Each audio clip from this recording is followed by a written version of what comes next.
What's up, guys? Today we got to talk about iodine.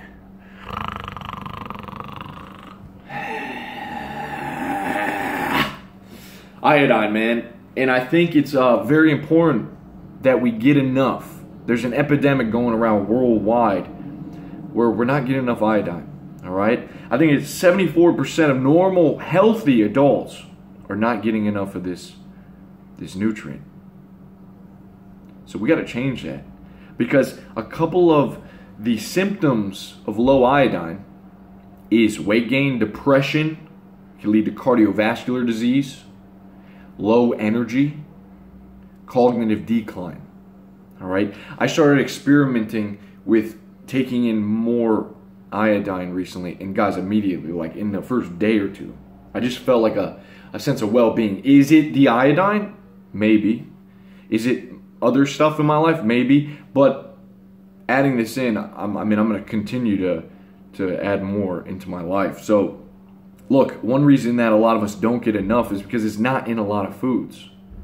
It's in table salt, iodized table salt, but we've all been told that's bad, don't use it. If you're using this pink salt, you know, this doesn't have a lot of iodine in it. So that's the main source that people are getting in the industrialized world.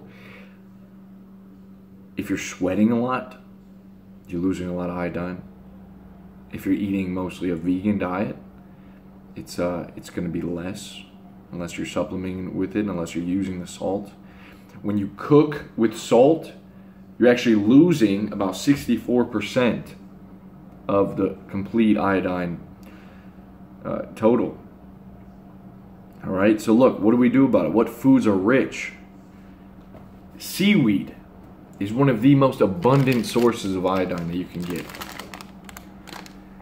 I picked up this bad boy. This is sushi nori. Nori is a type of seaweed, kelp seaweed. There's another one, buckle something.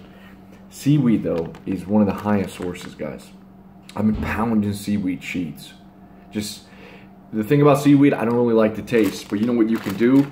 I'll cook up some rice and maybe put, like, you know, some meat, some chicken, and I'll make a little wrap. And what happens when the steam from the rice, you lay it over this, it makes it very palatable. It kind of loses that seaweed, sea flavor, very fishy flavor, and it becomes like a kind of a nice wrap. It gets soft, almost like if you like sushi, man. Whenever I eat sushi, I feel great. Maybe it's the seaweed, maybe it's the iodine.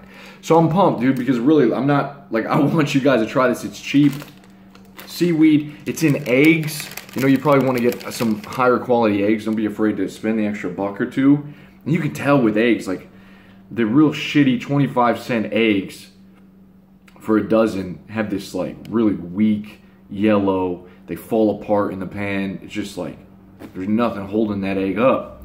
But the really high quality eggs, the chickens that get to eat the insects and the grass, they get to roam, they have like this orange, like almost an orange look to them.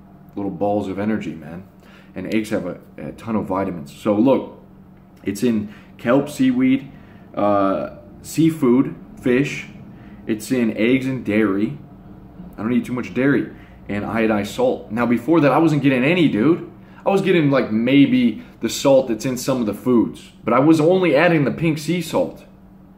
I wasn't eating any seaweed.